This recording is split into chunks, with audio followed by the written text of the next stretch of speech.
Single mother goes to a job interview with her twin daughters because she has no one to leave them with. As they enter the mansion, one of the girls looks at the billionaire and asks, "Are you going to be our dad?" He laughs, but when he sees the mother, he freezes. The alarm clock didn't even need to ring. Claire Wells was already awake when the first rays of morning light slipped through the thin curtains. 3 minutes later, right on cue, the sound of giggling flooded the hallway. Her twin daughters, Junie and Lila, both bundles of energy even before breakfast, were already bouncing on the bed in the next room. "Mommy, we're hungry," one of them shouted, probably Junie, the more talkative of the two. Claire smiled, rubbing her eyes. Her body begged for a few more hours of rest. But life didn't grant that luxury, especially not today, especially not with a job interview scheduled. The place they lived in was far too small for big dreams, but big enough for the hugs they shared. Late rent, peeling walls, a faucet that never stopped dripping. Claire sat on the bed and looked at her hands, calloused, with short nails and traces of dirt under the cuticles that never fully went away. The hands of someone who knew the weight of soil and tools. "I'm coming, my flowers." In the cramped kitchen, improvisation was the rule. She opened the fridge and found only a bit of milk and a few pieces of fruit. The pantry offered little else: oatmeal, cinnamon, a half-empty jar of honey. Claire sighed, but she refused to be discouraged. Not today. "Do you want oatmeal with cinnamon or oatmeal with banana?" The girls appeared at the kitchen door, barefoot in colorful pajamas, their dark hair in complete disarray. "Both," they answered in unison, laughing as if they'd just told the funniest joke in the world. Claire prepared breakfast while the girls drew pictures at the table, using colored pencils so worn down that some were just tiny stubs. Their drawings always revolved around the same theme: gardens, flowers, trees, plants that looked like they came from another world, born of the limitless imagination only children possess. "Are we going with you today?" asked Lila, who was quieter and more observant than her sister. "Yes, sweetie." Claire ran her hands under the faucet and tried to tame the girl's wild hair, a morning ritual. "Mommy has an important interview. A chance to take care of the garden at a big house. Can we help?" Junie grinned, revealing the gap where a baby tooth had fallen out. "You'll have to stay real quiet, remember? Like we agreed?" They nodded with such earnestness that Claire almost laughed. But she knew that promise wouldn't last long. Children have way too much energy to remain silent for long. After breakfast came the usual rush: simple but clean clothes, hair pulled back, improvised backpacks with snacks and some paper for drawing. Claire chose her best outfit, a light blue blouse and jeans that, though worn at the knees, still looked decent. No makeup, just a bit of pale lipstick. She looked at herself in the cracked bathroom mirror and saw the fatigue of 3 years doing temporary jobs, tending other people's gardens, struggling to give her daughters what they deserved. The bus was late, as always. The three of them waited at the bus stop, Claire carrying a plastic folder with her few certificates and references. The sun was already growing warm when they finally boarded. The girls sat together, sharing the window, while Claire stood, holding onto a metal bar. New city, life rebuilt. Claire had moved here just 6 months ago, after her last steady job ended when the family she worked for moved abroad. Starting over had become a skill she'd mastered, first when she discovered she was pregnant, then when she found herself alone with 2 newborns, and now trying to settle somewhere no one knew her name or her story. The bus rattled, stopping at every corner. Weariness weighed on Claire's shoulders. Physical exhaustion, yes, but more than that, the fatigue of someone carrying fragile hopes like eggs in a basket. She'd already tried 3 interviews that week, all unsuccessful. "Mommy." Lila's voice was soft, almost a whisper. Claire leaned in to listen. "I dreamed about our house last night." "Oh yeah. What was it like?" "It was full of flowers. So many you couldn't count, and there was a garden just for us." Claire felt a warmth in her chest. Her daughters never complained, never asked for expensive toys or brand-name clothes.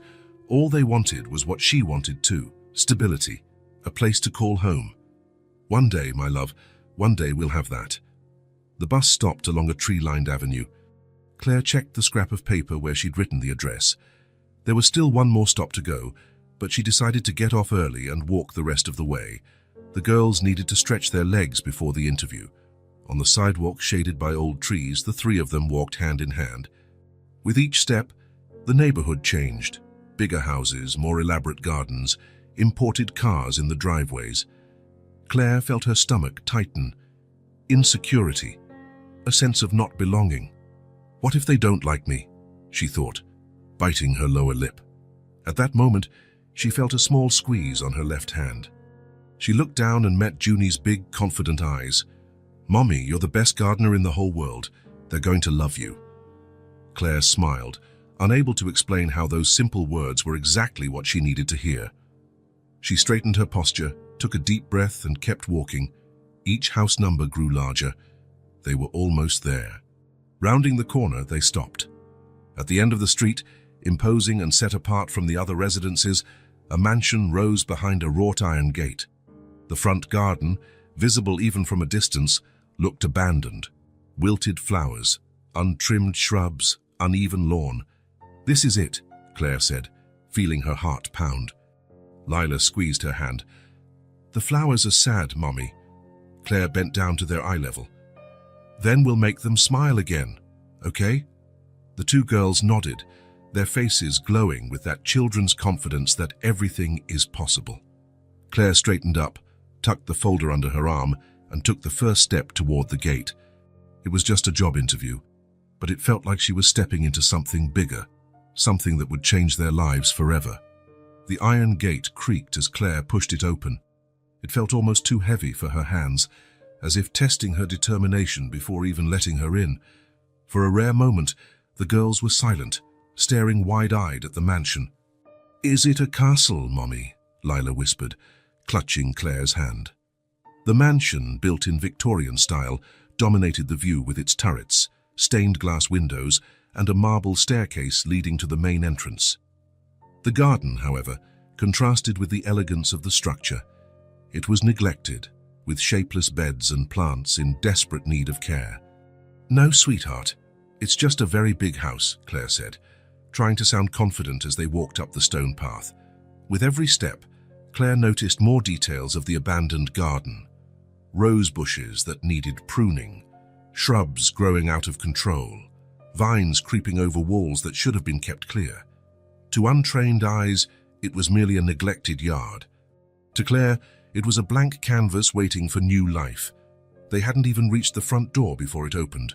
A tall, thin man, impeccably poised with carefully combed grey hair, appeared in the doorway. He wore a dark suit that, despite being classic, didn't look the least bit uncomfortable on him. "Ms. Wells, I presume?" His voice was formal, but the slight smile softened his tone. Claire nodded, trying to hide her nerves. "Yes, that's me. I'm here for the gardener position." "Exactly. I'm Harlan, the butler of the Lawrence residence." He gave a small nod, almost a bow, then looked at the girls. His gaze showed neither surprise nor disapproval, just kind curiosity. "And who might these young ladies be?" "They're my daughters," Claire explained quickly. "Junie and Lila.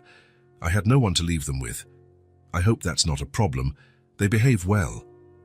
That last part was almost a silent prayer. Harlan offered a friendlier smile this time. "Not at all, Miss Wells. Mr. Lawrence appreciates honesty. Please, come in." Inside, the mansion was even more impressive. A large entrance hall with polished hardwood floors that reflected the natural light from tall windows, gilded framed paintings decorated the walls, and a crystal chandelier hung from the high ceiling. The girls looked up in wonder, nearly tripping as they walked. Claire held tightly to their hands, afraid they might touch something valuable. "This way, please." Harlan guided them down a wide corridor to a room with large windows overlooking the back of the property. "If you could wait here, I'll inform Mr. Lorenz you've arrived." When they were alone, Claire knelt down in front of the girls. "Remember what we talked about. Stay really quiet and don't touch anything, okay?" They both nodded solemnly. Claire smiled, knowing this vow of silence would be short-lived. She stood up and walked to the window, looking out at what might be her future workplace, if she was lucky. The backyard was huge, with a design that must once have been magnificent. She could see traces of a hedge maze, a central fountain that hadn't run in years, and flower beds practically begging for care. I could spend months here and still have work left to do, she thought, imagining how she would transform the space. Lost in thought, Claire didn't immediately notice that Junie was no longer at her side. When she did, she turned quickly and saw the girl had opened a side door leading to the garden. "Junie," she called in a low voice, trying not to yell. "Come back here now."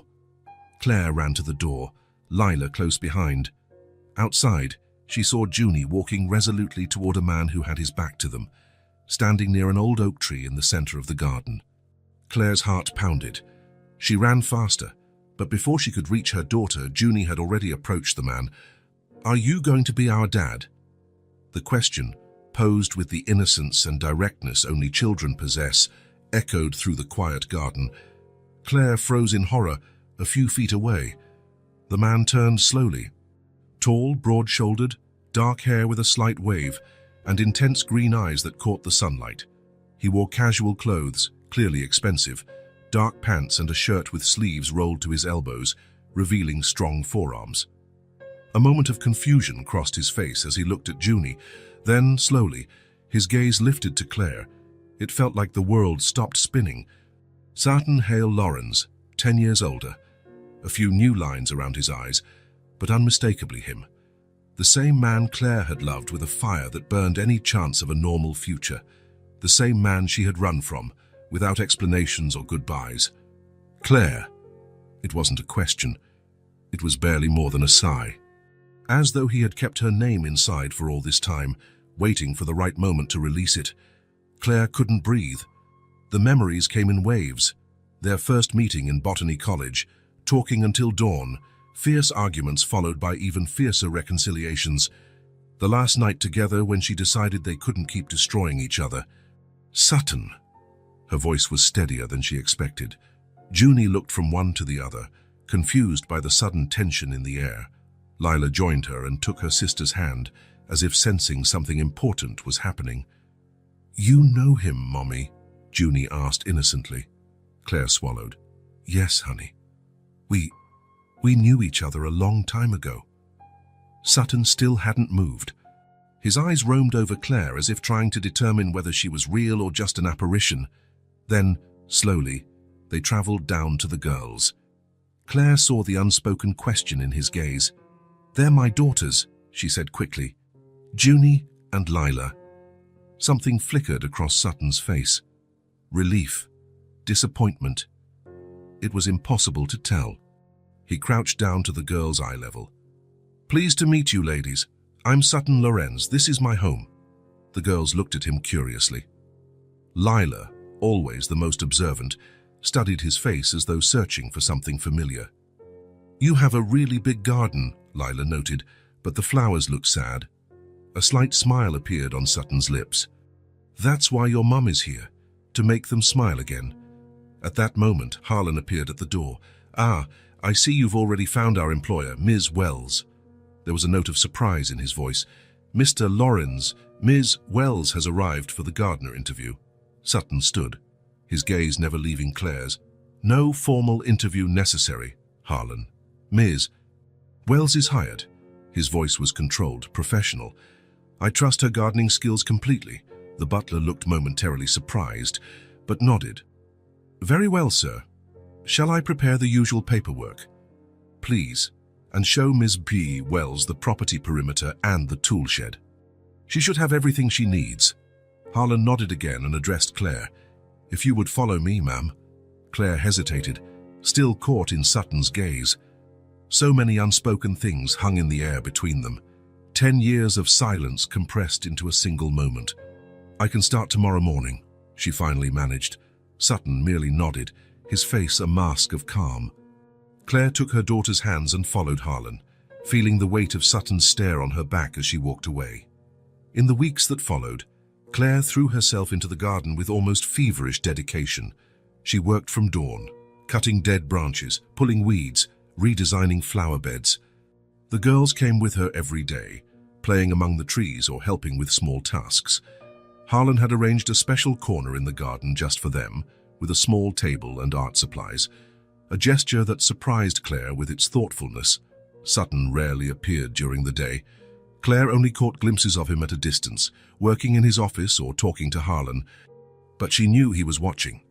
Sometimes, when she looked up at the mansion's windows, she'd spot him for a second before he vanished. It was a silent dance, neither of them ready to break the carefully maintained distance. At night in her little home, Claire would find memories flooding back. Sutton at 25, passionate and intense, with dreams too big for normal conversations. She at 20, impressed by his intelligence and ambition, but scared by the sheer intensity of everything. They had loved each other like fire, burning everything in their path, including themselves. Fights that started over trivial things and escalated to deep wounds. Words spoken in the heat of the moment that could never be taken back. Reconciliations that seemed to mend everything until the next storm. Until one day, Claire realized they couldn't go on, that they were destroying each other. That love, no matter how strong, wasn't enough without maturity. And she left without warning, believing a clean break would hurt less for both of them. Now, 10 years later, she saw a different Sutton, calmer, more centered. The years had softened his edges without dimming his presence. She had changed, too. Motherhood had transformed her, granting patience and strength she never knew she had. The hardships of recent years had taught her to value stability over reckless passion. In the third week of her new job, Claire was kneeling in a flower bed, transplanting lavender seedlings, when she sensed someone behind her. She didn't need to turn to know who it was. "The flowers are coming back to life," Sutton remarked, closer than she expected. Claire kept working, trying to keep her hands steady. They were never really dead. They just needed care. Silence. Claire finally turned around. Sutton watched her with an expression she couldn't decipher. "Why didn't you say goodbye?" His question was gentle, not accusing. A lump formed in Claire's throat. "Because I didn't know how. Because I was afraid that if I saw you one more time, I wouldn't be able to leave." Sutton nodded slowly, as though her answer finally made sense to him, after all these years. "And the girls? They—" He left the question unfinished. "They're not yours, if that's what you're asking." Claire kept her voice firm. "They're 7. I had a relationship after you." "It didn't last." Something shifted in Sutton's expression. Relief. Claire hadn't expected that. "They're extraordinary," he said sincerely. "They remind me of you, that same curiosity in their eyes." Claire smiled, feeling that familiar surge of pride whenever someone praised her daughters. "Thank you." Sutton knelt beside her, picking up a small trowel. He started working in the flower bed, as if it were the most natural thing in the world. "I still remember everything you taught me about gardening," he said. Claire watched him work, noticing that his movements were indeed skillful for someone whose garden looked so neglected. "You never hired another gardener after Mr. Bennett retired?" Sutton kept his eyes on the soil. "I hired several. None stayed for long." Claire understood what he wasn't saying. None met the standard she'd set. The thought gave her a strange satisfaction. They worked in silence for a while, the only sounds being their tools in the earth and, in the distance, the girls' laughter as they played near the now functioning fountain. "You seem happy," Sutton finally said. "A different, but at peace." Claire thought about his words. "I am. Not in the way I imagined at 30, but yes. The girls are my joy." Sutton nodded, his green eyes softened by the late afternoon sun. "How about you?" Claire asked, feeling it was fair to return the question. "Are you happy?" He seemed to weigh that question seriously. "I have everything I planned. The company is a success. The mansion I always wanted." He paused, gazing toward the horizon. "But happy? I'm still learning what that truly means." The sound of running footsteps cut their conversation short. Junie was racing toward them, Lila just behind, both clutching handfuls of wildflowers. "Mommy, Mr. Sutton!" "We made little bouquets for you."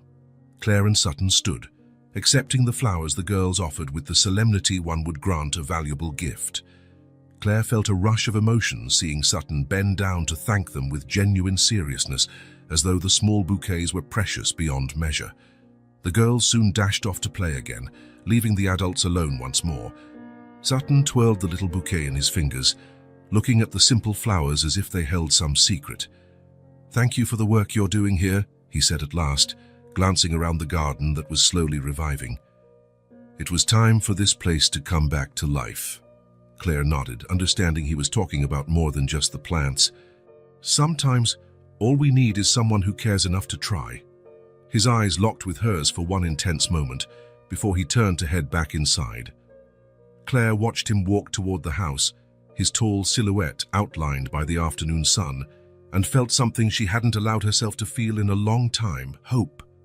Morning broke grey, with low-hanging clouds that promised rain. Claire arrived earlier than usual, hoping to get a head start on the east flower beds before the downpour. The girls were still asleep when she left, entrusted to a retired neighbor who adored their company. The garden was silent, shrouded in a gentle mist that gave the plants an almost magical appearance. Claire took a deep breath, savoring the smell of damp earth and newly planted flowers. In just a few weeks, the place was already showing clear signs of recovery: organized beds, pruned rose bushes, the central fountain gurgling once more. She headed to the tool shed to gather what she needed. Upon opening the door, she nearly dropped the seed box she was carrying. Sutton was inside, seated on a wooden stool, as if waiting for her. "I'm sorry," he said, standing up. "I didn't mean to startle you." Claire composed herself, setting the box on the workbench. "It's all right. I just wasn't expecting anyone here this early. I knew you'd come. You always arrive before sunrise on Wednesdays." The fact he'd noticed her work pattern surprised her. Claire picked up some tools, trying to seem busy. "Did you need anything? Harlan mentioned you might want to change the hedge maze design, but I haven't drawn up the sketches yet." "It's not about the garden," Sutton said softly. "It's about us." Claire froze, pruning shears halfway into her tool bag. "There is no us how to Sutton. Not anymore." "I know." He ran a hand through his hair, a gesture Claire remembered so well. "But there are questions left unanswered for 10 years. Suddenly, the shed felt too small, the air heavy with memories and unspoken words. Claire set her tools aside and met his gaze. "What do you want to know? Why you left like that, without warning, without explanation? You just disappeared." The question hung in the air, laden with a decade's worth of pain. Claire knew she owed him an answer.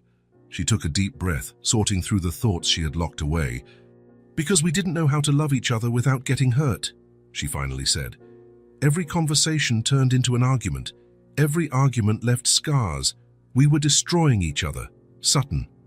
He nodded slowly, eyes fixed on the dirt floor. "We were young, too intense. It wasn't just youth. It was pride, stubbornness. Neither of us knew how to yield." Claire leaned back against the workbench, feeling an old weariness creep up her spine. "I remember our last fight. You said I was suffocating your dreams. I said you never truly listened to me." "And we were both right," Sutton added, giving a sad smile. Silence settled between them, more comfortable than she'd have expected. Outside, the first raindrops began to tap on the shed's roof, creating a gentle background lullaby. "I looked for you," Sutton said after a moment. "For months. No one knew where you'd gone. I went west, worked at a plant nursery, then on a lavender farm." Claire felt her throat tighten. "I needed a fresh start. Away from anything that reminded me of us. And then you met the father of the girls." It wasn't a question, but Claire nodded. "Mark. He was a landscaper. We worked together for almost a year before getting involved." She glanced at her hands, marked by constant work in the soil. "When I found out I was pregnant, he was already leaving for another state. Said he wasn't ready to be a father." A flash of anger crossed Sutton's green eyes. "He left you before they were even born?" "Yes. I never heard from him again." Claire shrugged, an attempt at nonchalance that failed to hide the hurt. The girls never asked much about their dad. "I guess for them it's always just been the three of us." The rain picked up, drumming more insistently on the roof. Its sound formed a bubble around them, as if separating them from the rest of the world. "You were brave," Sutton said softly. "Raising 2 kids alone can't have been easy." "It wasn't. But they're the best thing that ever happened to me." A genuine smile lit Claire's face. "Everything was worth it." Sutton watched her with an expression she couldn't decipher, some mix of admiration and sorrow. "You know what's ironic?" he said. "All those fights about the future, about what we wanted, and in the end you got what you always dreamed of." "What do you mean?" "A family, children, a garden to care for." He gestured outside to the garden, now under renovation. "You always said you wanted to settle down, have kids, work with your hands in the earth. And I could only think about the next conquest, the next rung on the corporate ladder." Claire had never seen it that way. It was true, despite all the difficulties, her life now contained the essentials she had once wished for. "And you?" she asked. "Did you get what you wanted? The company, the success, the dream mansion?" "I got all that." Sutton paused, gazing out the open door at the falling rain. "But I discovered that a big house is just a big house when you're in it alone." The honesty in his voice caught Claire off guard. The Sutton she'd known years ago would never have admitted vulnerability so readily. "I'm not sure why the garden became so neglected," he went on. "Maybe no one cared enough, or maybe subconsciously I was waiting for you to come back and tend it." Claire didn't know how to respond. 10 years of distance, and still there was a part of him that could touch places in her she thought were closed forever. "We've both changed," she said finally. "For the better, I hope." The rain began to lessen, but neither made a move to leave. There was comfort in that simple shed, as if it were neutral ground where past and present could coexist without conflict. "The girls like you," Claire commented, breaking the silence, "especially Junie. She wonders why you don't come to the garden more often with us." A genuine smile broke across Sutton's face. "They're amazing, smart, curious. Lila showed me yesterday how she can identify different types of butterflies near the lantanas." "She's always been observant, ever since she was little." Sutton hesitated, choosing his next words carefully. "Claire, I don't want to complicate your life. I know there's a lot between us that can't just be forgotten, but I want you to know I'm glad you're here. I'm glad all three of you are here." Claire felt a warmth blossom in her chest, something she hadn't felt in years. It wasn't passion nor lust, it was calmer, more mature. A recognition that time had tempered the edges that once cut them both. "Thank you," she said simply. The rain had stopped completely, leaving only the dripping of water from the leaves. A ray of sunlight broke through the clouds, illuminating the soaked garden. "I guess that's my cue to go back to work," Sutton said, heading for the door. "Harlan is waiting for me for a video conference in 10 minutes. Claire nodded, picking up her tools again. As Sutton was almost out of the shed, she called, "Sutton." He turned, one eyebrow raised in question. "I don't regret leaving back then. We wouldn't have survived as we were. But," she hesitated, gathering courage for honesty, "I regret not saying goodbye." His eyes softened. Maybe some stories don't need a goodbye, just a new chapter. With those words, he stepped out into the rain-soaked garden, leaving Claire with a strange sense of peace. As though, after 10 years, she had finally found a long-lost piece of her life's puzzle and put it in its rightful place. The days after their talk in the shed brought a subtle but noticeable shift. Like roots slowly stretching beneath the soil, something began to change in the daily rhythm of the garden. Claire noticed it on a Thursday, when she found Sutton helping Harlan unload bags of fertilizer from a delivery truck. He had swapped his suit for jeans and a plain t-shirt. His hands, once always immaculate, now showed traces of soil under his nails. He waved at her as if it were the most natural thing in the world. The following day, he appeared while Claire was planting new flowers around the fountain. Without a word, he grabbed a watering can and started watering the seedlings she'd just placed. They worked side by side for almost an hour, sharing a comfortable silence broken only by the sound of water falling on leaves and an occasional bird call. "The girls asked if they can plant sunflowers," he finally said, breaking the silence. "I told them they'd have to talk to you first." Claire smiled. "They love sunflowers.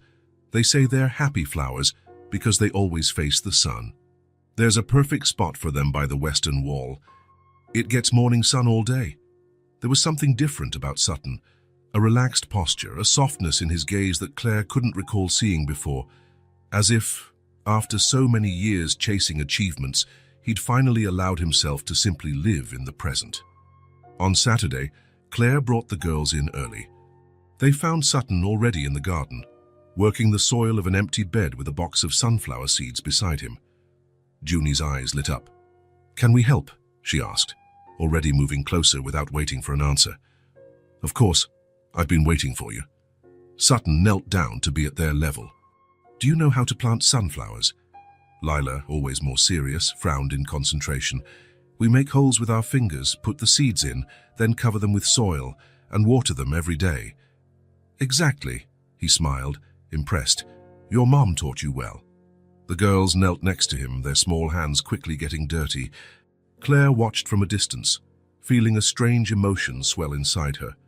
Something deeply moving about the scene. The tall man and the two little girls, all focused on the simple act of planting seeds. He wasn't trying to win them over with grand gestures. He wasn't asking too many questions or offering extravagant gifts.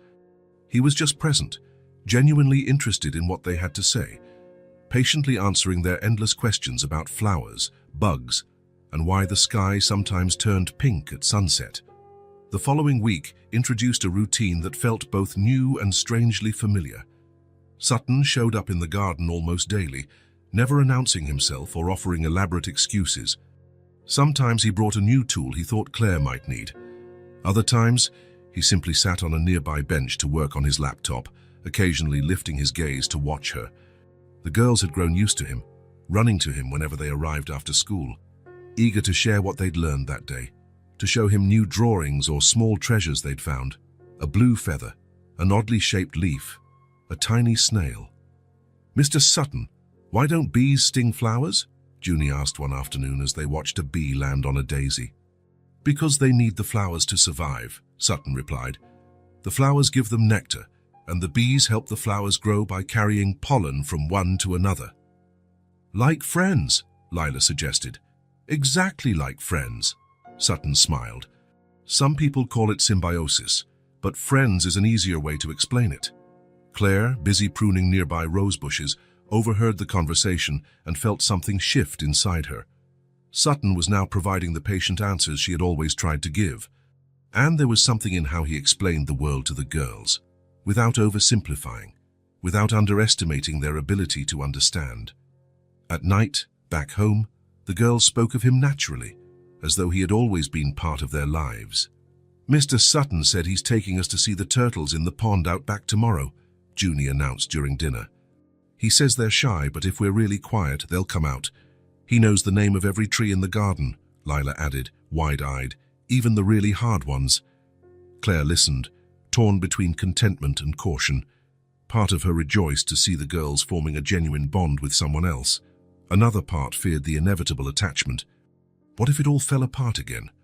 What if Sutton grew tired of this simple life and reverted to the ambitious man she once knew? But with each passing day, those fears seemed less valid. The Sutton she saw now wasn't the hot-headed young man of 10 years ago, nor was he a complete stranger. He was someone familiar yet new, like a plant you know well, but that blooms differently each season. In the third week, Claire arrived earlier than usual. The girls had a school field trip and would be gone all day. The morning was cool, the sky a pale blue promising warmth later. Dew glistened on the grass as she headed to the tool shed. When she opened the door, she froze.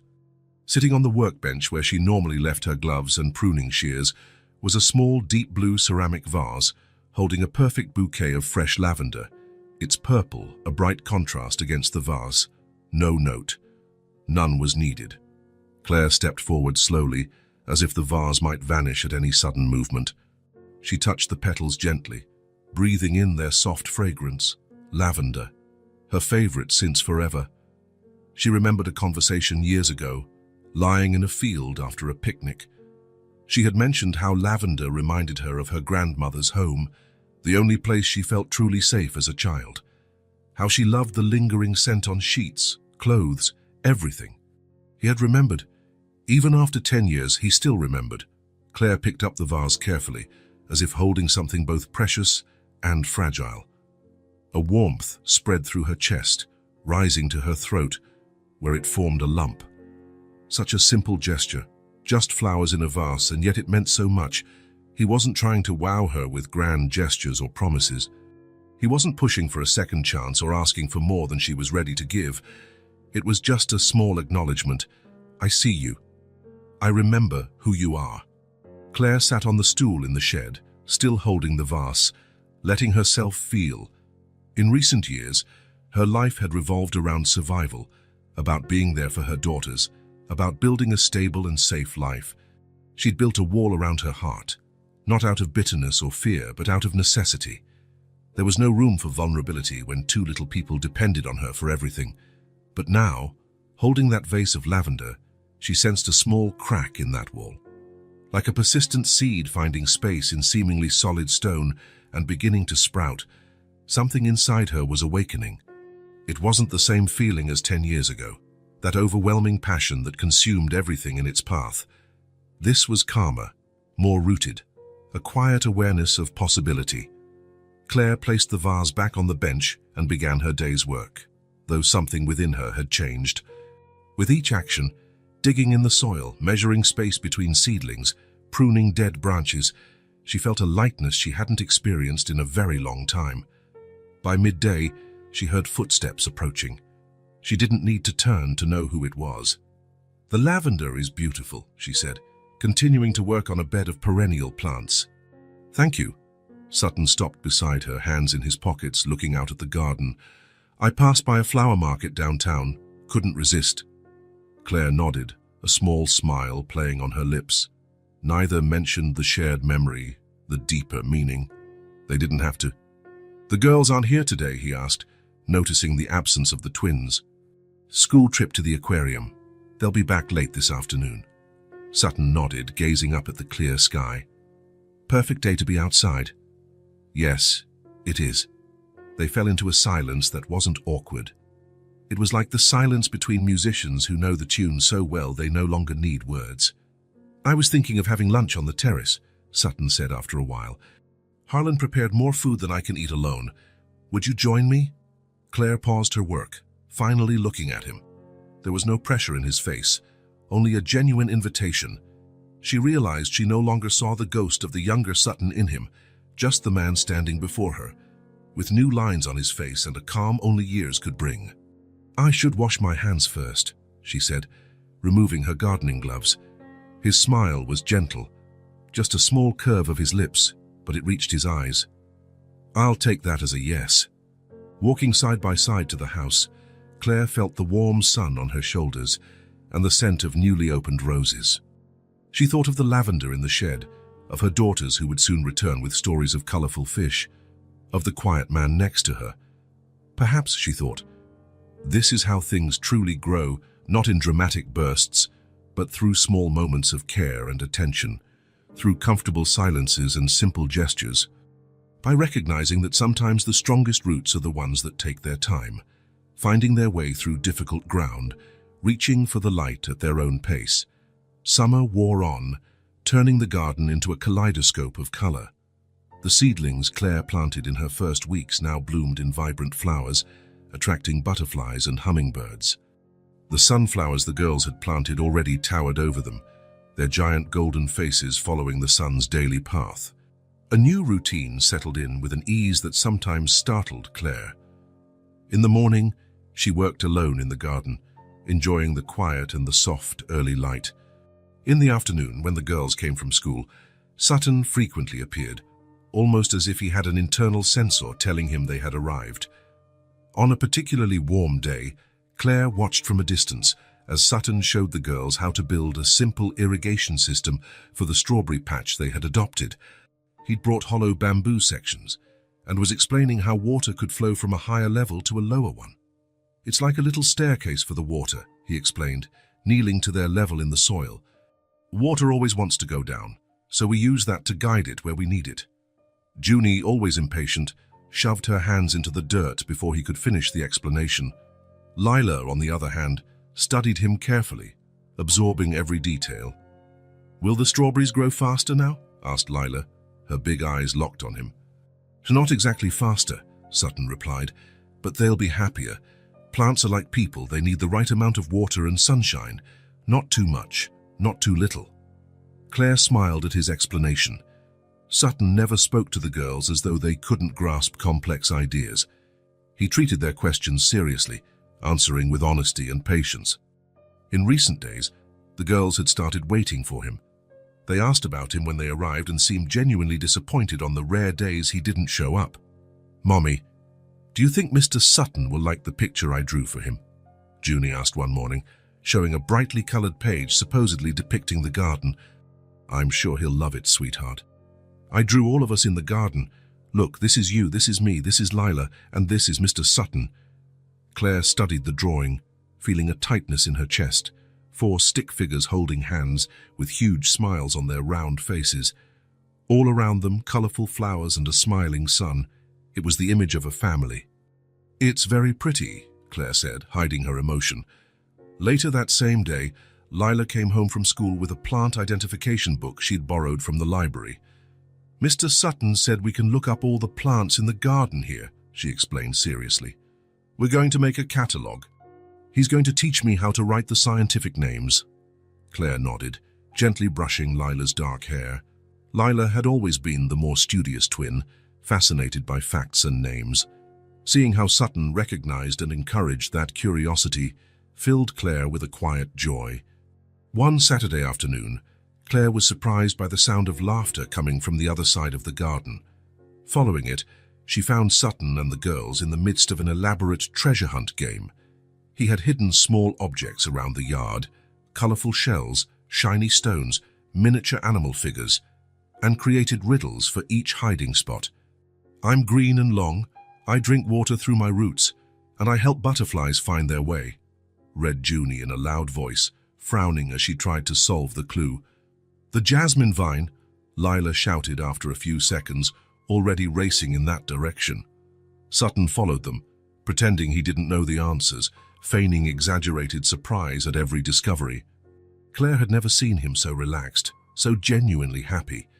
The serious, controlled man she had known seemed replaced by someone who didn't mind kneeling in the dirt, making funny voices for a snail they found, or bursting into laughter when Junie placed a crooked daisy crown on his head. The girls adored him, that much was clear. The way they ran to him when they saw him, the way they clamored for his attention, the way their eyes sparkled when he joined them, and, surprisingly, he seemed to adore them in return with a devotion Claire never thought him capable of. Sutton, who had once been so focused on achievements and success, now spent hours explaining to Lila the difference between a beetle and a ladybug, or helping Junie build fairy houses out of fallen twigs and petals. Claire watched all of this with a blend of conflicting emotions. Joy at seeing her daughters form such a special bond, gratitude for Sutton's patience and kindness, but also fear, an overwhelming fear that crept into her chest late at night when everything was quiet. What if they got hurt? What if he tired of this role, of this simple routine? What if the old Sutton, the ambitious, restless one who always looked for the next challenge, came back? The girls had already lost one father. Claire couldn't bear seeing them go through another abandonment. And there was something else, something Claire hesitated to admit even to herself. She, too, was growing attached. Not just to the Sutton who played with her daughters, but to the man who left a cup of coffee in the tool shed for her on chilly mornings, the man who listened intently to her ideas for the garden without interrupting, the man who looked at her as though he still saw something wonderful, even after all these years and changes. One night, as she was tucking the girls into bed, Junie mumbled drowsily, "Mommy, why doesn't Mr. Sutton live with us?" The question caught Claire off guard. She pulled the blanket higher, buying time to form an answer. "Because he has his own house, honey. But he could come live here, or we could live there. His house is really big." Claire swallowed, feeling her heart clench. "It's not that simple, Junie." "Why not?" The question hung in the air. Claire stared at her daughter's sleepy face, so innocent, so unaware of the complexities of adult life. For Junie, it was simple. They liked Sutton. Sutton liked them. So shouldn't they just live together? The adult world, with its fears, insecurities, and old scars, didn't factor into her understanding. "Sometimes grown-ups need time to figure things out," she finally replied. "Now go to sleep, it's late." Later, sitting alone on her small balcony, Claire looked up at the stars, faintly visible between buildings, and felt the wall around her heart, so carefully built over the years, beginning to crack. Tiny fissures appeared, letting in hope and possibility. And it terrified her. Sutton called on a rainy Tuesday, Claire's weekly day off from the garden. The girls were at school, and the apartment was quiet, but for the rhythmic drumming of rain on the windows and the hum of the washing machine in the bathroom. "I have something to show you," he said, his voice containing an undercurrent of excitement. "Can I pick you up in an hour?" Claire hesitated. She had planned to reorganize the girls' closet, set aside clothes they'd outgrown, maybe bake some cookies for the week. The domestic routine that, while tedious, gave her a sense of security in her carefully structured life. "It's important," Sutton added, sensing her hesitation. "I promise I won't take too much of your time." Something in his voice, a combination of eagerness and nervousness, made Claire agree. "All right, I'll be ready." Exactly 1 hour later, she heard the sound of a car horn. Looking out the window, she saw Sutton's black sedan parked outside her modest building. It wasn't the luxury vehicle she might have expected, just a reliable, understated model, unafraid of potholes or muddy roads. "Where are we going?" she asked, once inside the car with her umbrella closed. "Downtown. It's a surprise." Sutton drove carefully, keeping his eyes on the rain-slicked streets. He wore simple clothes, jeans, a grey sweater over a white shirt, shoes that looked ready for puddles or dirt. There was a certain comfort in this simplicity she would never have associated with the ambitious young man she'd known years ago. They made small talk on the way, how the new tomato seedlings were doing, Lila's upcoming science fair project, a new species of bird that had appeared by the fountain. Easy conversation, free of tension, like a dance whose steps they both knew. As they approached the city's historic district, Claire's curiosity grew. What kind of surprise did Sutton have in mind? Why all the secrecy? Finally, he parked on a narrow street flanked by well-preserved old buildings. Small shops occupied the ground floors, a charming bakery, an independent bookstore, an antique shop. In the middle of the block, one storefront stood empty, a "For Rent" sign in its dusty window. "We're here," Sutton announced, turning off the engine. Claire looked out at the empty shop. It was small but well located, with large windows that would offer a good view of the bustling street if they weren't covered in old newspapers. A faded, dark green awning sheltered the entrance. "What is this place?" she asked, as Sutton opened a large umbrella for both of them. "It was a shoe store for almost 50 years, he explained, leading her to the door. "Mr. Martin retired 2 months ago. It's been vacant ever since." Sutton took out a set of keys from his pocket and unlocked the door. A little bell above the threshold tinkled, as if the place was still waiting for customers. Inside, the space was clean but empty, save for some shelves on the walls and a sturdy wooden counter at the back. The hardwood floor, though scratched in places, looked solid and well-maintained. A narrow staircase in one corner led to a mezzanine occupying half the upper level.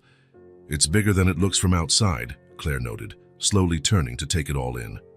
Even in the rain, natural light streamed through the front windows. The place had a welcoming feel despite its lack of decor or furniture. Something about its proportions and the way the light fell made it feel full of promise. "There's a small garden out back," Sutton added, walking to a door behind the counter. "And a storage room." Claire followed him, feeling an odd sense of familiarity, as if she'd been there in a forgotten dream. Through the back door was a surprisingly large patio, bordered by high walls covered in ivy. Even in the rain, the potential was evident. A hidden oasis in the heart of the city. "It's lovely," she whispered, imagining what she could do with that small patch of land.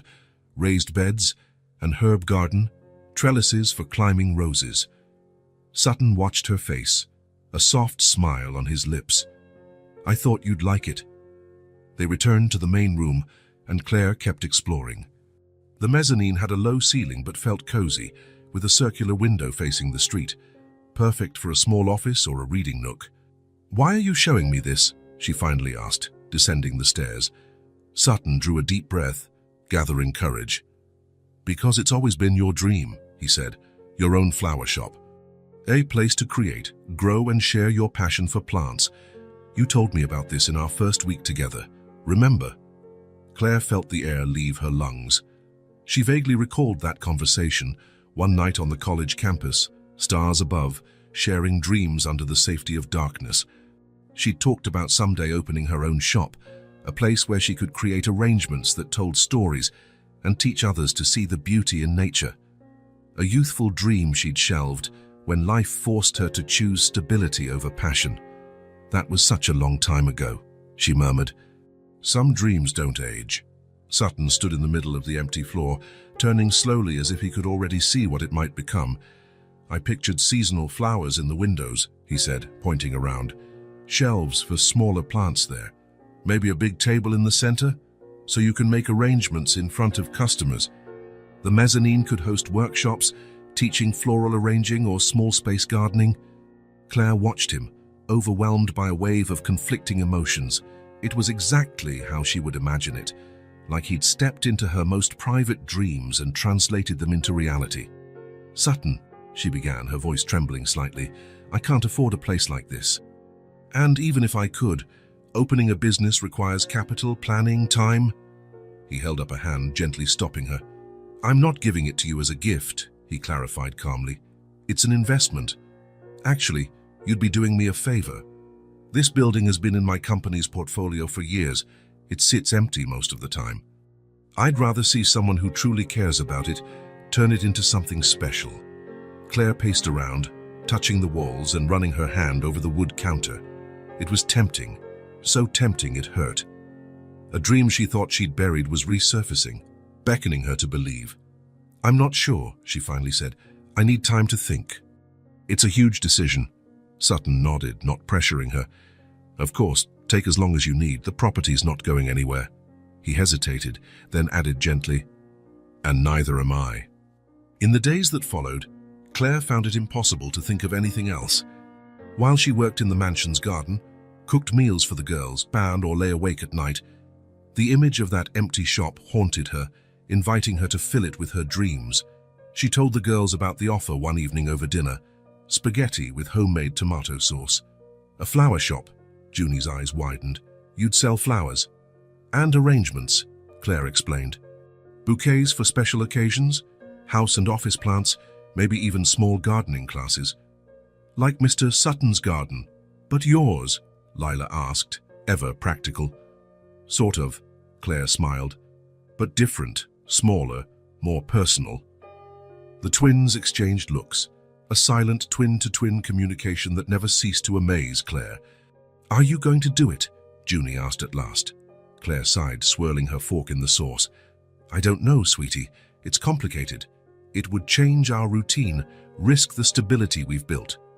But you smiled when you talked about it, Lila observed, with a surprising wisdom that sometimes emerged from her shy nature. You don't smile like that when you talk about the mansion job. Claire felt a knot tighten in her throat.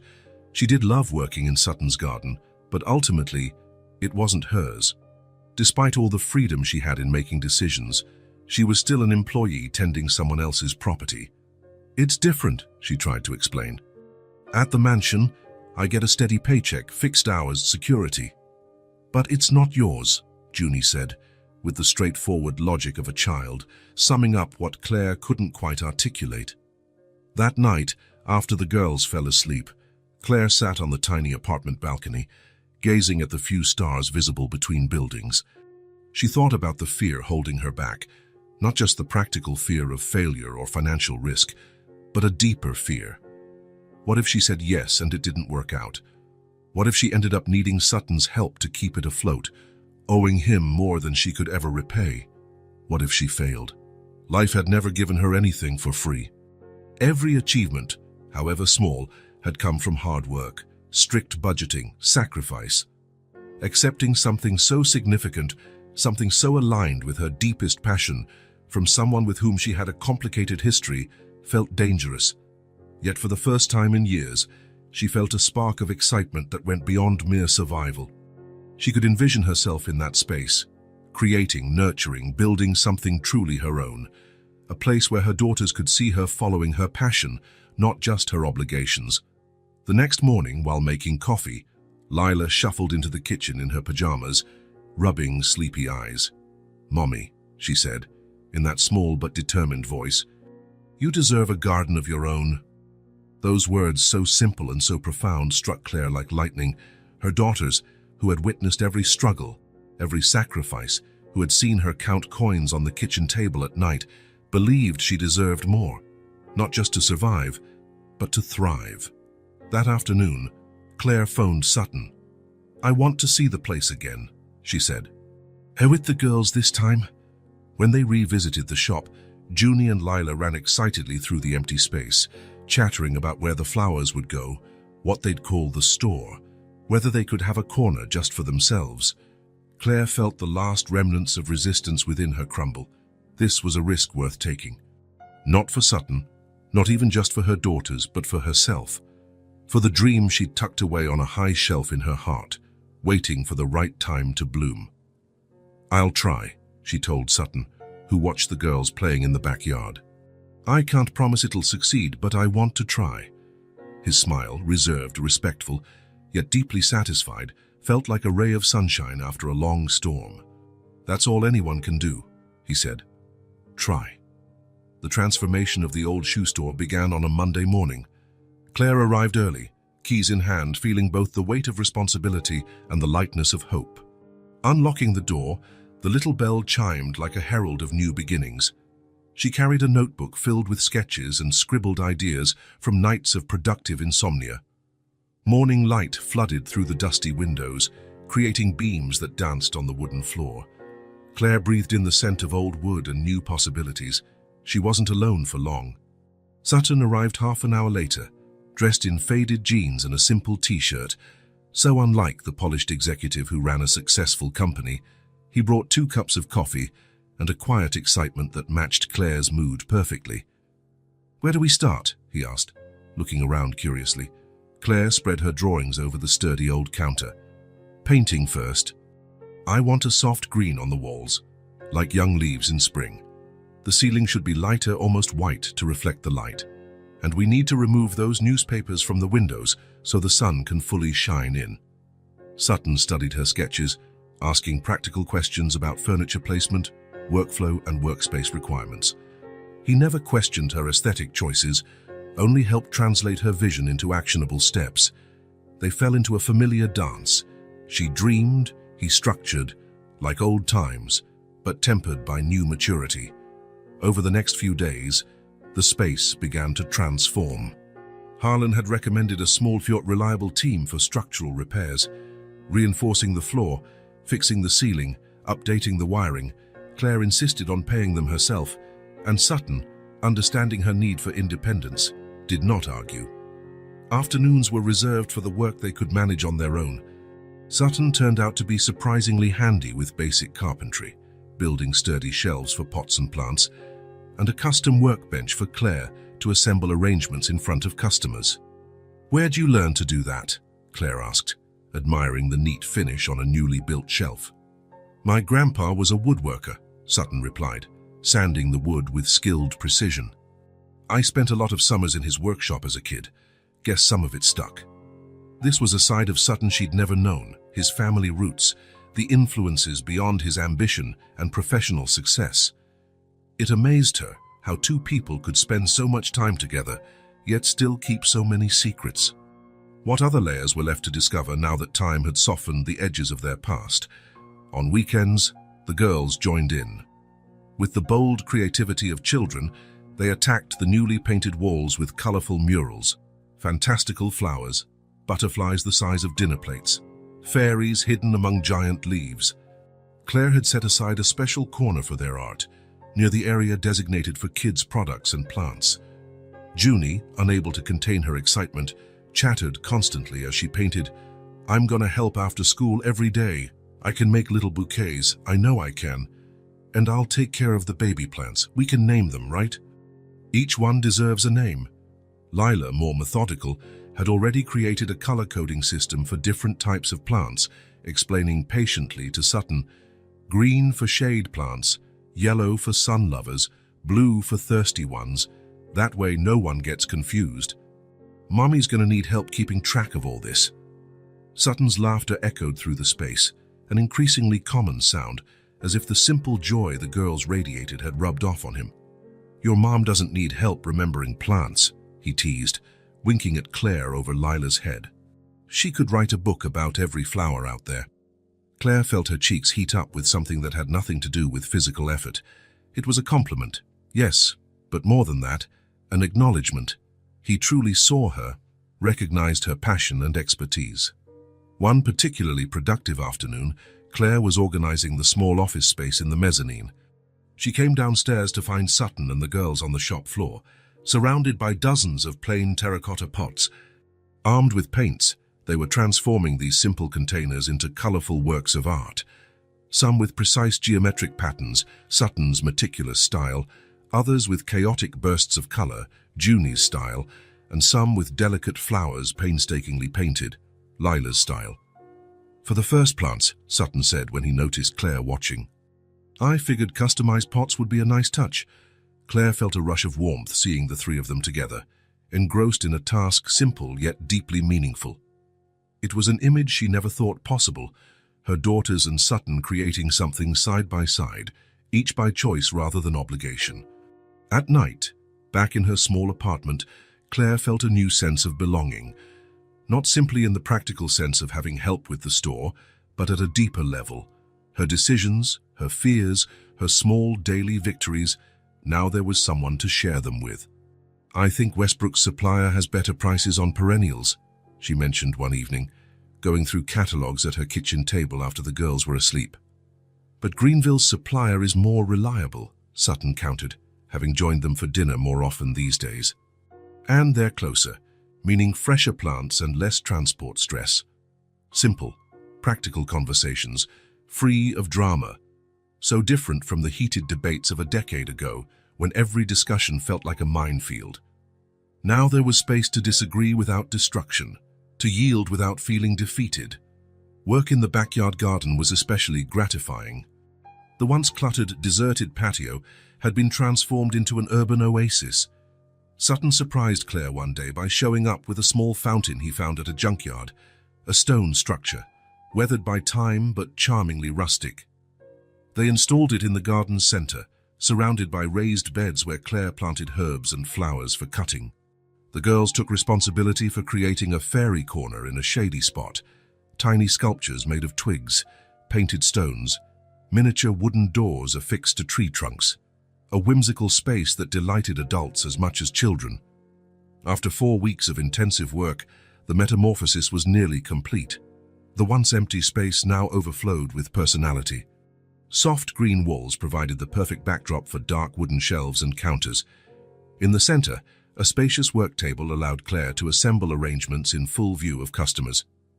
In the mezzanine, a cozy area with cushions and plant books offered space for small workshops.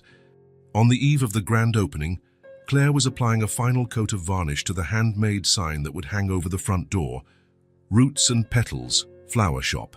Simple, straightforward, personal, like her. Nervous? Asked Sutton, arranging the final details in the display area. Scared to death, Claire admitted, flashing a shy smile. What if no one comes? What if too many people come? What if I forget the prices? What if all the flowers wilt at once? What if everything goes well? Sutton interrupted gently. What if this is just the beginning of something amazing? What if all those fears are just the price of admission to something incredible? Claire looked up, meeting his gaze. Those same green eyes she once knew so well, now rediscovered. There was no pressure in them, no impossible expectations, just a calm confidence that was exactly what she needed. How do you do it? She asked, setting aside the paintbrush. Do what? Seem so sure it will all work out? So, at peace with the uncertainty? Sutton took a moment to think, his gaze drifting over the space they'd created together. Because I've seen you start over before. I've watched you turn nothing into something incredible. He smiled, a small but genuine smile. And because this time, you're not alone. The store's opening was a modest but meaningful success. Curious neighbors, a few of Sutton's business contacts, friends of the girls from school, a steady flow of visitors filled the space with chatter and excitement. Claire moved between them, explaining different plant species, demonstrating simple bouquet arrangements, and answering questions on basic plant care. The girls, wearing miniature aprons matching Claire's, handed out small succulent pots as a souvenir for each customer, their own idea, executed with Sutton's help in the preceding days. They beamed with pride, hosting with a seriousness that made adults grin. Harlan surprised everyone by arriving with a basket of homemade breads and pastries from the mansion's cook. "To go with the coffee," he said with his usual formality, though his eyes sparkled with satisfaction at seeing how the space had been transformed. In the following weeks, a new routine took shape. Claire opened the shop early after dropping the girls at school. She worked alone through the morning, fulfilling orders and tending the plants. In the afternoon, the girls came straight from school, finishing their homework on the mezzanine or helping with small tasks. Sutton appeared almost daily, sometimes just for half an hour to bring coffee, other times staying until closing, helping with deliveries or chatting with customers. Gradually, the flower shop began to put down roots in the community.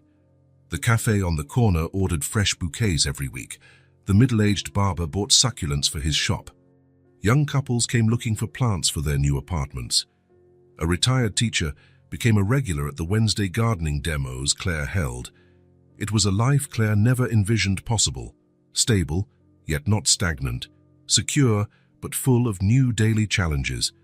The girls flourished in this environment, proud of their mother, knowing every customer by name, growing up surrounded by both beauty and purpose. One morning, Claire found Sutton waiting at the shop door before she'd even opened. He looked uncharacteristically nervous, something unusual for his steady composure. "I had an idea," he said abruptly. "I'm not sure you'll like it, but I wanted to share it before I lose my nerve." "Now I'm intrigued," Claire replied, unlocking the door. Inside, he unrolled a small sketch on the counter. It was a plan for an addition to the back of the shop, a modest but well-designed greenhouse where Claire could grow more delicate plants and experiment with new varieties. "I know the garden space is small," he explained, "but if we use part of that unused storage area and expand a bit, it might work." Claire studied the drawing, feeling both excitement and hesitation. It was perfect, exactly what she'd envisioned for a future phase of the business. But it also implied another measure of dependence, another debt she might owe Sutton. Sensing her thoughts, he quickly added, "It would be an investment from the flower shop itself, not from me. You're already making enough profit to consider expanding. I just wanted to help with the planning." Claire looked up from the sketch, meeting his gaze. It was true, the shop was doing surprisingly well. More importantly, it was hers, really hers. And expanding with her own resources was a real possibility. "Thank you," she said sincerely. "I'll think about it, really think." His smile said everything she needed to know. On a quiet Tuesday afternoon, nearly 2 months after the grand opening, Claire was alone in the shop. The girls were on a class trip with an overnight stay, and the silence felt like a sweet, well-deserved rest. She was experimenting with new flower arrangements, mixing unconventional elements with classic blooms. The chime above the door pulled her from her thoughts. Without looking up from a branch of eucalyptus she was arranging, she called, "Good afternoon." "I'll be right with you." "Take your time," replied a male voice. Something about the tone, the cadence, made Claire freeze. Slowly, she lifted her gaze. A man in his mid-30s, tall, with short brown hair and light-colored eyes, stood near the entrance. He wore jeans, a plaid shirt, and a light jacket. He looked older, more solid, with a neatly trimmed beard he didn't have before, but there was no doubt. Mark, the father of her daughters. Claire felt the blood drain from her face, her hands suddenly cold, her heart pounding so loudly it hurt. How did he find her? Why now, after all this time? "Claire," he said, taking a hesitant step closer. "I didn't know. I came to buy flowers for my mother. I saw the sign for roots and petals, never imagined." It seemed too big a coincidence to be real, yet here he was, as real as the blooms in her fingers, bringing back memories she had carefully buried. "Mark," she finally said, her voice steadier than she felt. "What are you doing in this town?" "I moved back 6 months ago. My mom is sick, cancer, late stage. I came to help with her treatment. The house. His voice caught. I never expected to find you here. Someone mentioned a new flower shop in town with amazing arrangements. I had no idea. He looked around, taking in the space, the flowers, the evidence of a life built without him. This place is yours. It's beautiful. I always knew you'd do something like this someday. Claire didn't respond, her hands continuing to arrange stems on autopilot. Anything to stay anchored. I'm sorry to show up out of the blue, he continued, when she still didn't speak. If you want me to leave, I will. I can come back another time, when you're ready. Or never, if you prefer. There was a maturity in his tone that hadn't existed before, a willingness to accept rejection that the Mark she'd known would never have shown. Just then, his gaze fell on the framed photos on the counter. Claire with the girls on opening day, the three of them beaming in front of the shop. The twins had grown so much since they were newborns, yet they still had his eyes, his face, shape. Mark froze, as if physically struck. His complexion paled noticeably. They're, he faltered. They're my daughters. The question hung in the air, heavy with a decade of absence. Claire felt a surge of fierce protectiveness. They're my daughters, she corrected, her voice low but firm. Junie and Lila. They're 7 years old. Mark swallowed hard, visibly shaken. His eyes never left the photo. They're beautiful. A pause, a shaky breath. They look like you, the smiles. And like you, Claire admitted grudgingly. The eyes, the face shape. A dense silence settled between them. How do you speak to the man who gave you twin daughters and then vanished? What words could fill a 7-year void? Claire, he finally said, almost in a whisper, I know I have no right. I know I made the wrong choice. The worst choice possible, but... He took a deep breath like a man summoning courage. Could I meet them? She felt something crack inside her. Anger, confusion, fear, swirling in a vortex that threatened to swallow her. Why? Why now? Because I've changed, he said simply. I'm not that scared kid running away from responsibility anymore. I spent years trying to find you both, but you disappeared completely. When my mum got sick and I came home to help, I never imagined I'd get this chance. Mark took a step back, as though sensing he was intruding on her space, physically and emotionally. I started therapy 4 years ago. I'm learning to face my choices, not run from them. I worked hard to become someone worthy, someone who could look them in the eyes without shame if I ever got this chance. His eyes met hers, filled with a sincerity Claire couldn't decide was genuine or crafted. I'm not asking to be their father. I don't deserve that. I just want the chance to know them, to apologize, to maybe be part of their life, even if it's from a distance. Whatever they deserve, whatever you allow. Claire took a shaky breath, trying to calm the storm in her head. She thought of the girls, of their natural curiosity, the questions beginning to surface about a missing dad. She thought of Sutton, of the relationship he'd built with them, of the role he played in their lives. She thought of herself, of the walls she'd built and the doors she was slowly opening. I can't give you an answer right now, she said at last. I need time. I have to think about what's best for them. Mark nodded, accepting her boundary. I understand. Completely. He pulled out a business card and set it on the counter. My number, in case you decide to call. No pressure. He looked again at the photo of the girls, a look of regret and pain etched on his face. They look happy. You've done an amazing job, Claire, raising them, building all this alone. His voice cracked on the last word. I'm sorry I wasn't there to help, to see it. Please tell them, no, don't tell them anything. It's not fair to ask that of you. He chose a small pot of violets, my mum's favorites, paid, and walked to the door. Before leaving, he paused as if wanting to say more, but simply nodded and left. The door closed softly behind him, the chime echoing through the quiet shop. Claire stood there, the card burning in her closed fist, torn between the past she'd tried to leave behind and the new life she was painstakingly creating, just when everything was finally falling into place. When Sutton had become a constant, reliable presence, when the girls finally had stability and security, when her own heart was beginning to believe again in possibilities. Claire slipped the card into the drawer beneath the cash register. She wouldn't throw it out, nor would she rush any decision. She would take her time, consider carefully, and always put the girls first, like she always did. She looked around the shop she'd built from nothing, at the thriving plants under her care, at the photographs capturing her new life. So many choices to make, so many paths. Yet for the first time in a long while, she felt not just the weight of her decisions, but also the strength to carry them. As evening fell over the little flower shop, Claire watched through the window as lights flickered on in nearby stores, people hurrying home, the city winding down. A regular life, an everyday life, once all she had wanted.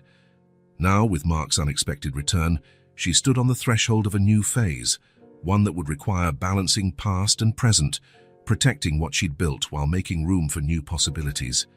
It was terrifying, yet she felt an odd calm knowing that this time she wouldn't face these decisions alone. Claire lightly touched the photo of the girls, their smiling faces catching the day's last golden light. Any choice she made would be for them, always for them. And maybe, just maybe, this time, she could do it for herself too. Night settled slowly over the small flower shop. Through the windows, Claire could see people heading home, streetlights flickering on. A normal, unremarkable scene, yet she felt like she was standing at the edge of a cliff, uncertain whether to jump or step back. There were so many unanswered questions, so many new chapters, but for the first time in a long time, Claire didn't feel just fear. She felt possibility, and that was enough to guide her forward, little by little. "Mommy, what if he comes back?" Junie had once asked her, about a father they never knew. Claire remembered brushing away the question with vague words. Now, faced with the man himself, she realized that question no longer had a simple answer. Early morning light filtered through Claire's window before the alarm even rang. She lay awake, thoughts spinning about Mark and what lay ahead. 3 days had passed since he'd appeared in her shop, and each minute felt elastic, stretching long with indecision. Despite everything, the flower shop thrived, the girls were happy, and Sutton remained a comforting constant. Then Mark returned, turning it all upside down again, carrying a business card and sorrowful eyes that spoke of regret and growth. Claire quietly got out of bed, careful not to wake her daughters in the next room. In the small kitchen, she brewed coffee and sat at the table, holding Mark's card in her hand. It was simple and professional. Mark Daniels, landscape architect, address on the west side of town, phone, email, an orderly life, so different from the impulsive, commitment-fleeing boy she'd known. "Because I've changed," he had said. Claire wanted to doubt him. It would have been easier if she could dismiss him as the same irresponsible man. But there was something in his eyes, clarity, weariness from confronting his own failings. She recognized that look. She saw it in the mirror every morning. The man who'd abandoned her pregnant with twins wasn't the same one who showed up in her shop. Time had shaped him as it had shaped her. The difference was, she had tangible proof of her growth. 2 healthy girls, a successful business, the scars she wore with dignity. What did he have, beyond words and regretful eyes? "Regret isn't redemption," she muttered to herself, watching the steam rise from her mug. That morning, as she opened the shop, her routine felt automated. She smiled at customers, arranged bouquets, checked inventory, all while her mind drifted through possibilities and fears. Sutton arrived around noon, as he often did, carrying sandwiches from a local deli and wearing that calm smile that had become his signature. But his eyes held a question, an unspoken concern Claire couldn't hide. "I brought lunch," he said, placing the bag on the counter, "and I also brought this." From his pocket, he pulled out a small wooden box, intricately carved with leaf and flower patterns around the edges. The lid opened in 2 parts, revealing compartments that fit perfectly inside. "For the girls to store seeds," he explained. Lila mentioned they were collecting different types for a school project. Claire ran her hand over the polished wood, feeling the meticulous craftsmanship in every curve. He must have spent hours carving each leaf, each petal, a gift specifically tailored to the girls' interests, to who they were. "It's beautiful," Claire said, her voice quieter than usual. "You're not quite yourself today." Sutton observed gently, without pressing. Did something happen? Claire hesitated. She could lie, say she was tired. But they were building something on honesty, something they never had before. Mark showed up at the shop 3 days ago. Sutton's expression didn't shift drastically, but she noticed the slight tension in his shoulders, the cautious gleam in his green eyes. The girl's father, he said, not as a question but as confirmation. Claire nodded and told him, briefly, about the unexpected reunion, Mark's mother's illness, his discovery of the twins, his desire to meet them. He wants to know them, she concluded. Sutton was silent a moment, absorbing. When he spoke, his voice was controlled, but she sensed his effort to keep calm. What are you going to do? I don't know. Claire grabbed a bouquet of flowers and began to arrange them, needing something to occupy her hands. Part of me wants to protect them, keep him away. He left before they were even born. What right does he have now? Sutton nodded thoughtfully. And the other part, he prompted gently. Claire paused, a flower held mid-air. The other part thinks maybe they deserve to know where they come from, who he is, to have a chance to decide for themselves. She placed the bloom into the bouquet with care. And maybe I need that too, so I can fully move on. A flicker of unease crossed Sutton's face, quickly contained. Claire realized her words could be interpreted in many ways. Moving on with Mark, without Mark. With Sutton? She herself wasn't sure. Is there something wrong, Claire? He asked, voice steady but with a rare vulnerability. Claire looked at him, really looked at him. The man who had re-entered her life as unexpectedly as Mark, who helped transform her dream into something real, who played with her daughters like they were the most precious things in the world, who respected her independence without belittling it. I'm confused. The raw honesty of that statement lingered between them. Sutton didn't retreat or show frustration. He just nodded slowly. That makes sense, he said. It's a lot to deal with.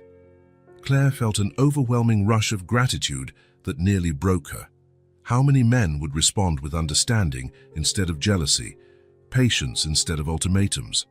Thank you, she said, meaning far more than the words could convey. Saistitid to him that night, after putting the girls to bed, Claire sat on the floor in their bedroom, her back resting against the wall between their two beds. Lila had rolled over in her sleep, her head now on Claire's leg. The room was lit by a small mushroom-shaped lamp, a gift from Sutton a month earlier. In her hand, Claire held an old photo, its edges worn from being handled so often. The girls as newborns, tiny in their hospital bassinets, two little pink bundles with their eyes closed, unaware of the complicated world they'd entered, or the absence that would mark their lives. She remembered those first months, sleepless nights breastfeeding one baby while the other cried waiting, the fevers that terrified her, the day both girls smiled for the first time, almost simultaneously, as if sharing a secret. She was alone through all of it, alone for every milestone, every decision, every fear. Where was he when we needed him the most? She whispered into the silence, her heart heavy with memories of battles no one witnessed, tears no one wiped away. Lila stirred in her sleep, murmuring nonsense. Claire gently stroked her dark hair so like Mark's. There was no denying the genetics. The girls had his eyes, face shape, and even Junie's frown of concentration. And what if he really did change? The question came from a part of her still capable of believing in second chances, in growth, in redemption. What if they want to know him? They were getting older. Soon they'd have more questions about their father, questions Claire had answered only superficially. He's far away. He wasn't ready to be a dad. Sometimes adults aren't ready when children come. They were kinder truths than the raw reality. But how long could she protect them from it? And did she have the right to decide if they should meet him? Claire slipped the photo back into its envelope and gently moved Lila's head onto a pillow, covering both girls. She checked the window and returned to her own room. That night, she dreamed of gardens, some meticulously planned, others wild and free, paths that branched out and intertwined, never revealing where they might lead. The next day, in the flower shop, Claire watched Sutton set up a support frame for a newly arrived climbing plant. His hands worked with precision and kindness, ensuring the structure was strong enough to hold growth without stifling it. A metaphor, she realized. That was how he treated her, like a plant needing both support and freedom. "I've made a decision," she said suddenly. Sutton looked up, waiting. "I'm going to let Mark meet the girls," she said, her voice more certain than she felt. "A brief meeting here at the shop, with you present, if you can be." Something flickered across his face. Surprise, possibly concern, but also a deep respect for her choice. "Are you sure?" he asked. "No," Claire admitted with a small smile, "but I think it's the right thing to do. Not for him, but for them and for me, so I'm not always wondering what if." Sutton nodded, thoughtful. "What will you tell the girls?" "That he's an old friend, for now. If things progress, I'll tell them the truth when the time is right." "When?" "Saturday afternoon. The shop is usually quieter. The girls will be here anyway." Sutton turned back to finish securing the plant, looking pensive. "I'll be here," he said simply, "if you want me." "I do," Claire answered without hesitation. "I need you here." Saturday arrived with a clear sky and a gentle breeze, the kind of perfect day that seemed made for pivotal moments. The twins were excited to meet Mommy's friend, not asking many questions beyond whether he liked plants too. Claire arranged a small seating area in the garden out back, some chairs, a low table with juice and cookies, hoping the casual setup would ease the tension. Sutton arrived early, bringing a board game he knew the girls loved. While they got engrossed in the colorful pieces, he approached Claire, who was anxiously straightening some cushions. "It's okay if you change your mind," he murmured. "At any point." Claire shook her head. "I need to do this, for all of us." Right on the dot of 3, the door chime rang. Claire's heart pounded.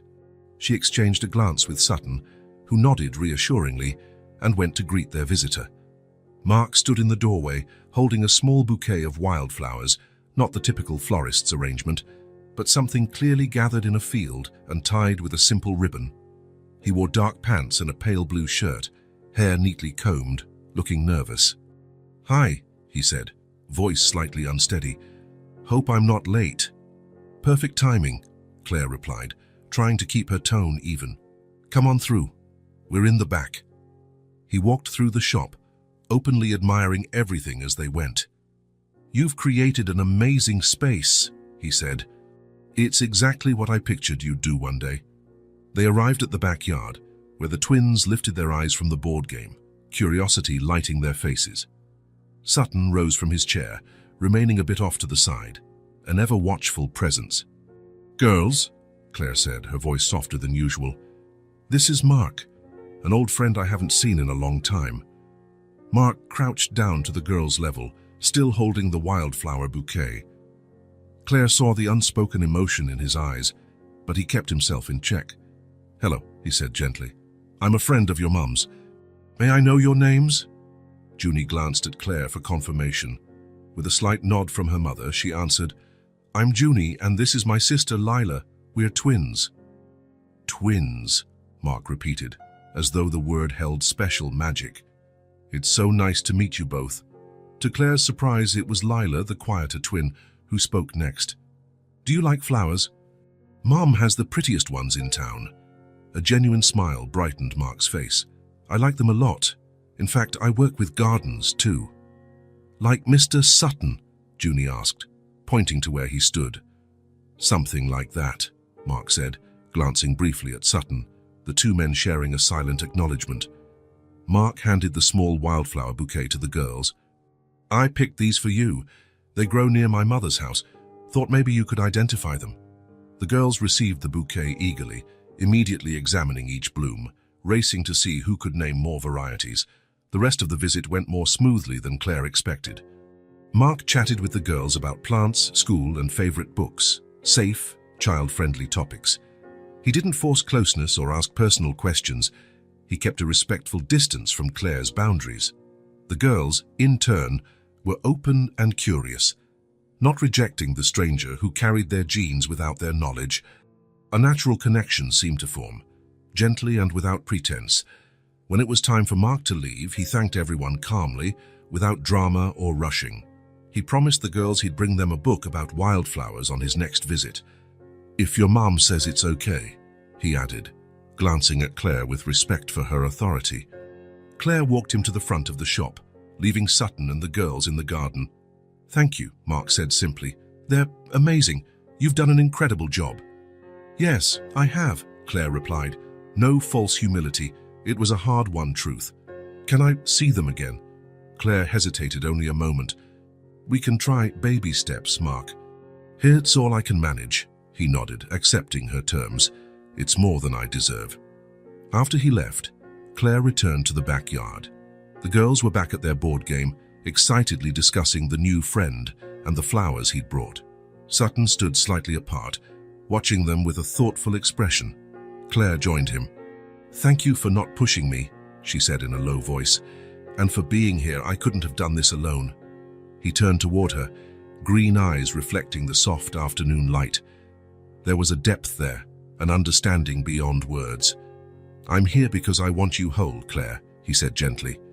"Even if that means sharing space with the past." The simplicity and generosity of his statement overwhelmed her. Without thinking, she stepped forward and hugged him, burying her face in his chest. It was the first time she allowed such vulnerability since reconnecting. A hug that wasn't just a casual greeting, but a heartfelt gesture of gratitude, acknowledgement, maybe even a promise. Sutton returned the embrace gently, one hand on her back, the other lightly stroking her hair. He didn't speak, he didn't need to. His presence said all she needed in that moment. That she wasn't alone. That hard choices become lighter when shared. That there was room for past and present to coexist, as long as the future stayed open to possibilities yet unwritten. Summer gave way to fall with a slow, almost imperceptible transition. First just a few golden leaves amidst the green, then a morning chill, and finally a riot of color painting the city's trees. At the flower shop, Claire adjusted her arrangements to the new season. Warm-toned chrysanthemums, red berries, foliage in shades of bronze and gold that celebrated the beauty of change. Like nature, Claire's life went through its own subtle shifts and cycles of renewal. In the 3 weeks since Mark's first meeting with the girls, a new routine emerged, one Claire never imagined possible. Mark visited the girls twice a week, always at the flower shop, always for short, clearly defined periods. He brought books about plants, told them stories of his travels, showed them little tricks like whistling with 2 overlapping leaves, a skill Junie mastered quickly and practiced at home until Claire begged for 5 minutes of quiet. "Mark showed us how maple seeds twirl like helicopters when they fall," Lila said during dinner one evening. "He said nature invented helicopters before people did." "And he drew all the parts of a flower," Junie chimed in, never wanting to be outdone, "with scientific names. I'm taking it to school tomorrow." Claire listened with a mix of emotions, pleasure at their genuine excitement, maternal caution, and a constant sense of surprise at Mark's patience. He wasn't trying to buy their affection with lavish gifts or outlandish promises. He wasn't forcing intimacy. He was simply there, offering small discoveries and building trust one step at a time. "You haven't told them yet?" Sutton asked one evening as he helped Claire close the shop. The girls had gone with Mark and their grandmother to a local park, promising to return promptly in an hour. Claire shook her head, arranging the last pots. "Not yet. It feels too soon." "Do you think he'll respect that? Not telling them?" "Yes," Claire said, surprised at her own certainty. "He knows he has to earn that right. We've talked about it." Sutton accepted her answer without further questioning, one of the qualities she admired most in him. He never tried to override her decisions or assume he knew better, and that wasn't the only quality she was beginning to appreciate more each day. As time passed, Claire saw more clearly how Sutton had become an indispensable part of her life, not by intruding or dominating, but by simply belonging. He showed up at the shop almost daily, sometimes just to drop off coffee and talk for 10 minutes. On Thursday nights, when she closed early, he often joined them for dinner at her tiny apartment, helping the girls with homework before Claire prepared a simple meal. On weekends, he took her and the girls on little outings, a botanical garden in a nearby town, a rural craft fair, a lakeside picnic, small adventures that created memories, bonds, and a present that didn't erase the past but complemented it. Somewhere in the midst of it all, Claire felt herself reorganizing inside. It was no longer guilt she felt over letting Mark see the girls, nor fear that his presence would upend the delicate balance. It was a calm understanding that she was making mature choices, no longer driven by desperation or impulse, but by thoughtfulness. She wasn't running away anymore, as she had done 10 years ago when she left Sutton. Nor was she simply surrendering to circumstances, as she nearly did during those difficult years of single parenthood. She was building something new, something complex, honoring both past and present. One quiet morning at the shop, Claire found Sutton in the backyard, talking with the supplier who had just delivered winter seedlings. He negotiated deadlines, discussed plant varieties, a familiarity evident in his tone, as though he were a full partner in the business. "You didn't have to be here today," Claire said when the supplier left. "I thought you had that big investors meeting." "We moved it to tomorrow," he replied with a shrug. "Wanted to be here for the delivery. I know how excited you were for those hellebores." Claire smiled, touched by what seemed like a small gesture but meant so much. "You're steady," she said, the words slipping out before she could stop them. "You always have been, haven't you? Even when we were young and all over the place, deep down you were solid." Sutton raised his eyebrows, surprised. After a moment, he smiled gently. "Maybe so, but you taught me to be flexible too, to bend without breaking. Like plants," Claire thought. "Like bamboo that bends in a storm and remains standing when everything else is uprooted." The rest of the day passed in its normal rhythm, a few regular customers, deliveries to prep, the phone ringing with new orders. Junie and Lila arrived after school, heading upstairs to do homework in the little nook Claire had set up for them. Near closing time, Claire stepped out into the garden. The autumn sun cast a golden light across the plants, creating long shadows and a magical glow on the leaves. On the small porch, she saw a scene that made her heart stop momentarily. Sutton sat on the wooden bench with Junie asleep in his lap and Lila dozing on his shoulder. The twins, worn out after a busy day, had succumbed to sleep in his presence, the kind of instinctive trust children show only when they feel completely safe. What touched Claire most was the look on Sutton's face. He watched the girls with a mixture of wonder and protectiveness, as if he cradled something too precious for careless hands. Claire quietly moved closer, then sat beside him. Without thinking, she leaned her head on his shoulder beside Lila's, sensing the familiar warmth of his body and the calm rhythm of his breathing. "They called you Dad today," she said softly, "when you stepped out to take that phone call." Junie asked, "Will our dad like this drawing?" And Lila didn't correct her. Sutton remained still for a moment. When he finally spoke, his voice trembled with subdued emotion. "I heard, and I nearly lost it." Claire lifted her face to look into his. Those green eyes that once made her lose her footing, then made her flee and now offered her a safe harbor to simply exist. "Bruno," she said, voice filled with a new understanding, "we haven't built a family in the traditional way, but what we have here is so much more beautiful." He gently took her hand, squeezing with a tenderness that spoke louder than words. "It's real," he said simply, "and it happened at the right time." The girls slept peacefully. The sun lit the flowers in the entryway.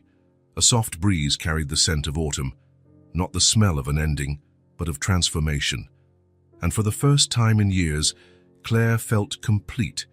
It was as though all the seasons of her life, springs of discovery, scorching summers, autumns of loss, and lonely winters, had been leading her here. There is a time to plant and a time to harvest, a time to leave and a time to stay, a time to protect and a time to open up. And finally, after so many detours and fresh starts, the time to simply blossom had arrived. If this story touched your heart, subscribe to the channel and turn on notifications so you don't miss the next ones. Leave a like because it helps this story get recommended to more people. See you in the next story.